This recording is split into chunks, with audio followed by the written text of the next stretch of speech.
రాజాది రాజా ఇప్పుడు మనం ట్రైలర్ చూసిన తర్వాత ఇది ఒక ఫ్యామిలీ ఎంటర్టైనర్గా అందరికీ అనిపించింది. ఫ్యామిలీ ఎంటర్టైనర్ అంటే ఫ్యామిలీ చూసే సినిమా అని అనుకుంటాం. అదే కాదు, ఇక్కడ ఉన్న స్పెషాలిటీ ఏంటంటే చాలా ఫ్యామిలీస్ కలిసి తీసిన సినిమా రాజాది రాజా. దీంట్లో మేము అబ్జర్వ్ చేస్తూ ఉండేవాళ్ళం, డిఓపి గారు డైరెక్టర్ గారు ఇద్దరు అన్నదమ్ములు. డిఓపి గారు రోలింగ్ అనగానే డైరెక్టర్ గారు ఒకచున్నంతలాగా అన్నయ్య అన్నట్టు. ఆ తర్వాత అది విన్న తర్వాత కాసేపు రిలీజ్ అయ్యి యాక్షన్ అనగానే అక్కడ డిఓపి గారు ఒకసారి తమ్ముడు, తర్వాత యాక్షన్ చెప్పారు కదా, అక్కడ హీరో యాక్షన్ స్టార్ట్ చేస్తారు.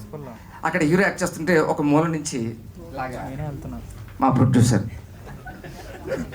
బ్రదర్ యాక్షన్ అయిపోయిన తర్వాత కట్ అని చెప్పగానే ఒకసారి సిస్టమ్ కల చూడడం.